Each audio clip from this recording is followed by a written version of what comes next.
Assalamu alaikum class 7. How are you? I hope you are fine. In lecture number 3, class 7, subject history, topic 4, Jalaluddin Mohammad Akbar.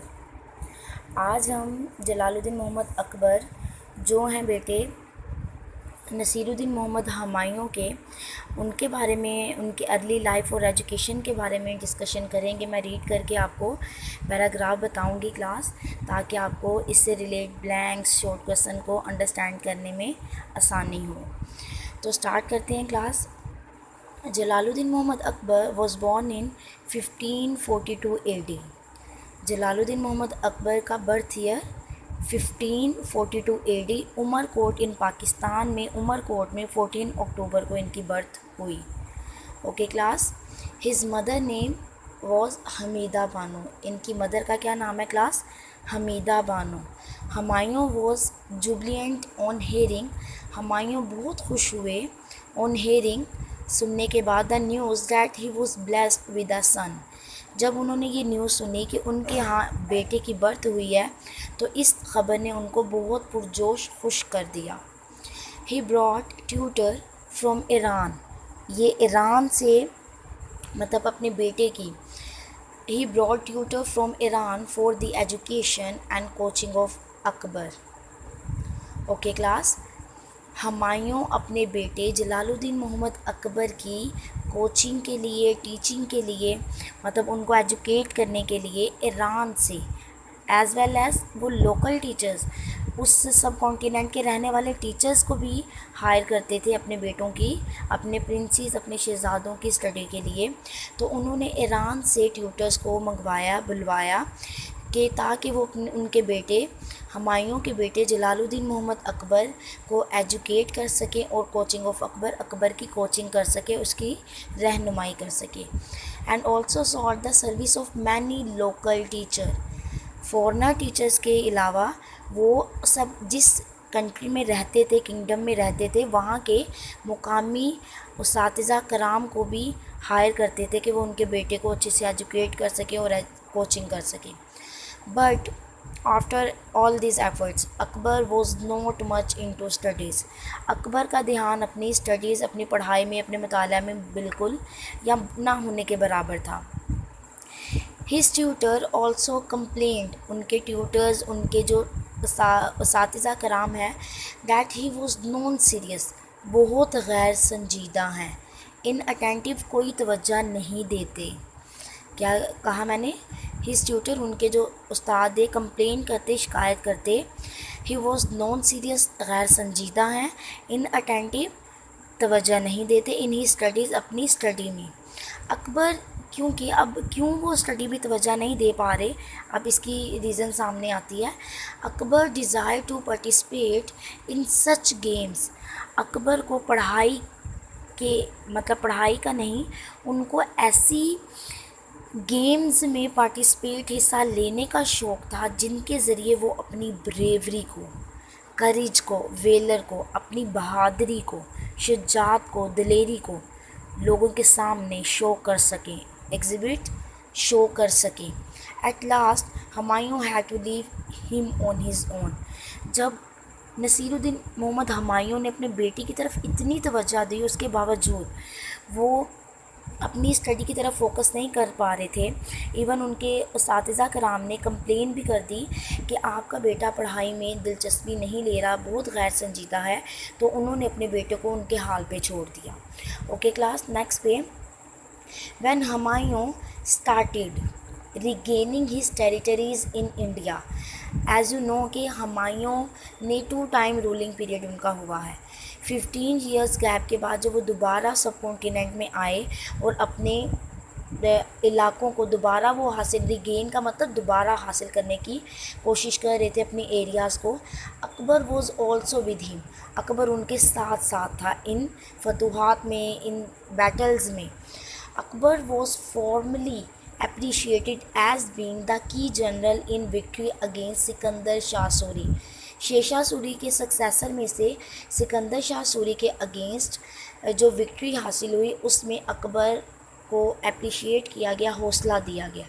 All दो he was very young at that time, अगरचा उस time पर इनकी as जो थी वो बहुत कम थी, यंग थे, बहुत यंग थे। Humayun named him as a successor in those day. उन्हीं दिनों में हुमायूं ने अपने बेटे जलालुद्दीन मोहम्मद अकबर को अपना सक्सेसर, अपना जानशीन मुकर्रर कर दिया कि मेरे बाद मेरा ये बेटा मेरा तख्त संभालेगा। After the death of Humayun in 1556 Akbar was formally crowned. उनको ताज पहना दिया गया बाकायदा तौर पर। Akbar appointed his tutor Bairam Khan. उन्होंने अपने ट्यूटर बैरम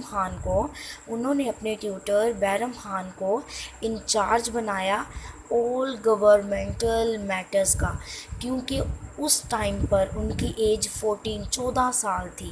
तो जो उनको एजुकेट कर रहे थे, जो उनकी कोचिंग कर रहे थे, उनके ट्यूटर बैरम खान, उन्होंने उन्हीं को अपने इंतज़ामी गवर्नमेंट के जो मामलात की टीचिंग के लिए उन्हीं को इंचार्ज हेड बना दिया, ताकि वो उनको मशवरे दे सके, उनको हर मामले में उनको गाइड कर सके। Okay class, in lecture number 3 next जो पॉइंट हम डिस्कस करेंगे, crucial issues at the time of accession. Crucial very important, crucial mean अहम, बहुत अहम। इश्यूज़ मसाइल at the time of accession, तख्त नशीनी। जब हुमायूं की डेथ के बाद जलालुद्दीन मोहम्मद अकबर को तख्त नशीन किया गया, तो उस टाइम उनको एज अ किंग उनको किन मसाइल का सामना करना पड़ा, तो उसको मैं रीड कर रही हूँ। Humayun had recovered his kingdom by reconquering his former territories. Humayun had recovered, Humayun ने दोबारा से बहाल कर लिए, दोबारा से वापस ले ली हिज किंगडम, अपनी रियासत को, बाय रिकॉन्करिंग दोबारा फ़तह कर लिए, हिज फॉर्मर टेरिटरीज़ अपने पहले साबिका इलाकों को, अपने साबिका इलाकों को दोबारा फ़तह करके उन्होंने अपनी रियासत को बहाल किया, अपनी पूरी सल्तनत को अपने पास वापस ले लिया शेरशाह सूरी डायनेस्टी से। ठीक है, बट अब क्या मसला था, 15 साल एक स्टेट अपने बादशाह से दूर रहे। हालांकि शेरशाह सूरी ने भी बहुत अच्छा रूल किया, हमने उनके एडमिनिस्ट्रेटिव स्ट्रक्चर के बारे में पढ़ा, तो लेकिन 15 साल किसी और किंग के अंडर रहने के बाद जब वो स्टेट हुमायूं के हैंडओवर हुई, उनके पास आई, they were subject to disorder. बहुत ज़्यादा ख़राबी हो चुकी थी from administrative and political point of view. इंतज़ामी और सियासी लिहाज से इंतज़ाम को संभालने के और सियासत के पॉइंट ऑफ व्यू से वहाँ पर बहुत ज़्यादा डिसऑर्डर था, बहुत ज़्यादा ख़राबियाँ, हुमायूं के नज़दीक बहुत ज़्यादा ख़राबियाँ पैदा हो चुकी थी। Okay, these territories were gained militarily. इन इलाकों को मतलब फ़ौज के ज़रिए इन पे कब्ज़ा किया गया। हाउएवर, मतलब ज़बरदस्ती इन पे कब्ज़ा तो कर लिया, however administrative structure was very ineffective. बहुत ज़्यादा गैर मुतासिर, मतलब बहुत इनफेक्टिव था वहाँ का स्ट्रक्चर, वहाँ का जो एडमिनिस्ट्रेटिव स्ट्रक्चर बहुत ज़्यादा इनफेक्टिव हो चुका हुआ था। ओके, यहाँ से यहाँ तक आपके नोट्स के क्वेश्चन में यहाँ तक ऐड है। Next, at the start of rain, दौरे हुकूमत जब उन्होंने स्टार्ट किया, कि इन्होंने जलालुद्दीन मोहम्मद अकबर ने, तो Akbar government was also weak economically. Crucial accession, तख्त नशीनी के वक्त उनको एडमिनिस्ट्रेटिव, पॉलिटिकल और इकोनॉमिकली 3 जगह पर उनको सबसे ज़्यादा मसाइल फ़ेस करना पड़े। एडमिनिस्ट्रेटिव इंतज़ाम को संभालने का कोई ऑर्डर सेट नहीं था उनके मुताबिक, उनको दोबारा हर चीज़ को तरतीब देना था। पॉलिटिकली, सियासी जो उनकी सियासी पॉलिटिकल पर्सनालिटी थी वो उनके अंडर नहीं थी, उनको अपने अंडर लेकर आना था। इकोनॉमिकली, रेवेन्यू एक्सपेंसेस का कोई आइडिया नहीं था। और जब इनको मतलब नसीरुद्दीन मोहम्मद हुमायूं को जैसे रियासत मिली थी, उनके 1 ईयर के बाद उनकी डेथ हो गई, तो वही ख़राब डिसऑर्डर एक इनफेक्टिव स्टेट हैंड ओवर हुई जलालुद्दीन मोहम्मद अकबर के। ओके क्लास, तो अकबर ने उस एडमिनिस्ट्रेटिव इकोनॉमिकली, पॉलिटिकल, इनअफेक्टिव और डिसऑर्डर स्टेट को संभालने के लिए अकबर ने क्या इस्लाहात की, क्या चेंजिंग की, रिफॉर्म्स, चेंजिंग, क्या तब्दीली लेकर आए। Mansabdari system, religious and Rajput policy, ये तीन उनके फैक्टर्स हैं जो उन्होंने रिफॉर्म्स लेकर आए ताकि उनका एडमिनिस्ट्रेटिव स्ट्रक्चर बेहतर हो सके। फर्स्ट पे मनसबदारी सिस्टम में क्या था, उनके मतलब उनसे पहले मुल्क में जागीराना फ्यूडल सिस्टम मौजूद था। उन्होंने फ्यूडल सिस्टम को रिप्लेस करते हुए अकबर ने फ्यूडल सिस्टम को रिप्लेस करते हुए मनसबदारी से चेंज किया। मनसबदारी का क्या मतलब है? According to this new system every official, हर सरकारी अफसर वेदर सिविल या वो शहरी हो या मिलिट्री या वो फ़ौज से जिसका ताल्लुक़ हो, वॉज अजाइन अ स्पेशल, उनको दिया जाता, अता किया जाता अ स्पेशल मनसब, एक ख़ास ओहदा दिया जाता। होल्डर ऑफ दिस मनसब, वो उस मनसब का जो होल्डर है वो मनसबदार कहलाता। वो some time employed in civil, कुछ महीनों के लिए, इवन 6 मंथ के लिए वो सिविल में एम्प्लॉय रहता और सम टाइम वो मिलिट्री डिपार्टमेंट में आ जाता। ठीक है क्लास, ये आपके एक आंसर का भी हिस्सा है। उन्होंने फ्यूडल जागीराना निज़ाम को ख़त्म करते हुए, जिसमें सिर्फ़ एक पर्सन के पास इख्तियार होता था, उस निज़ाम को ख़त्म करते हुए उन्होंने मनसबदारी सिस्टम दिया और अहलियत के मुताबिक जो जितने मतलब अहल है, जो कोई काम अपनी अहलियत के मुताबिक कर सकता है, उसको उस के मुताबिक मनसब दिया जाता था। तो मनसबदारी, जिसको मनसब दिया जाता वो मनसबदार कहलाता। 2 मनसब थे, सिविल और मिलिट्री।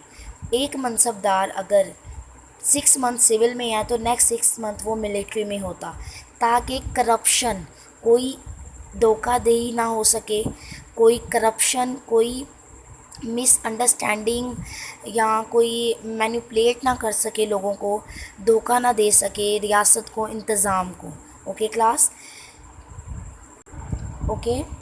तो मनसबदारी सिस्टम में every mansabdar was responsible, mansabdar की क्या जिम्मेदारी होती, for maintaining specific number of soldier, cavalry, सिपाहियों को एक ख़ास तादाद में, जितने उन्होंने एक ख़ास तादाद में सिपाहियों को ट्रेन करके, अरेंज करके रखना, डिसिप्लिन में रखना, cavalry and other accessories of warfare, जंग में जाने के लिए जो असला चाहिए, जो सामान चाहिए, जो साजो सामान चाहिए, सिपाही चाहिए, वो हर मनसब की ड्यूटी होती कि एक मनसब ने इतने सिपाही तैयार करने हैं, दूसरे मनसबदार ने इतने सिपाही तैयार करने हैं, तीसरे मनसबदार ने इतने, so that he could supply service to the king at the time of need, जब बादशाह को ज़रूरत हो उस टाइम पर वो सप्लाई कर सके क्या क्या, सोल्जर, कैवलरी और एसेसरीज़।